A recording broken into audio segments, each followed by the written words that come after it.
بسم اللہ الرحمن الرحیم۔ وضو کرنے کا طریقہ۔ سوال یہ ہے کہ وضو کس طرح کرنا چاہیے۔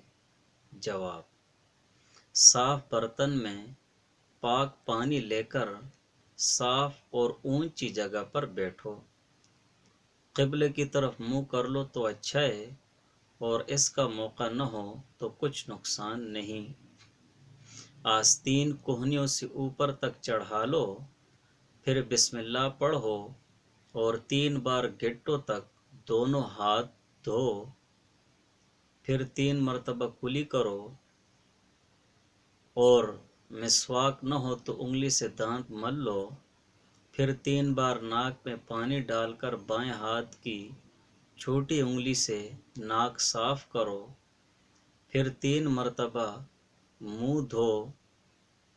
منہ پر پانی زور سے نہ مارو، بلکہ آہستہ سے پیشانی پر پانی ڈال کر دھو، پیشانی کے بالوں سے ٹوڑی کے نیچے تک، اگر داڑھی نہ ہو، اور ادھر ادھر دونوں کانوں تک منہ دھونا چاہیے۔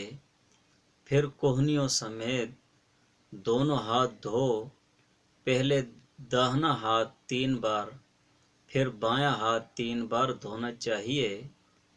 پھر ہاتھ پانی سے تر کر کے یعنی بھگو کر سر کا مسح کرو، پھر کانوں کا مسح کرو، پھر گردن کا مسح کرو۔ مسح صرف ایک مرتبہ کرنا چاہیے۔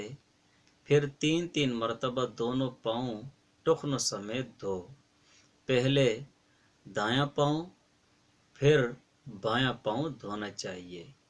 یہ وضو کا طریقہ ہے، اور وضو میں جو فرائض ہے، مستحبات ہیں اور سنت ہیں، ان تمام چیزوں کی رعایت رکھ کر وضو کرنا وہ مسنون وضو کہلاتا ہے۔ اور وضو میں اگر کوئی فرض چھوٹ جائے یا فرض میں سے بال برابر جگہ خشک رہ جائے تو وضو نہیں ہوگا۔ ہاں، اگر سنتوں اور مستحبات میں سے کوئی چیز رہ جائے تو وضو تو ہو جائے گا، لیکن ثواب کم ہوگا۔ اسی لیے پورا ثواب پانے کے لیے مسنون وضو کرنے کے لیے ان تمام چیزوں کی رعایت رکھنا ضروری ہے۔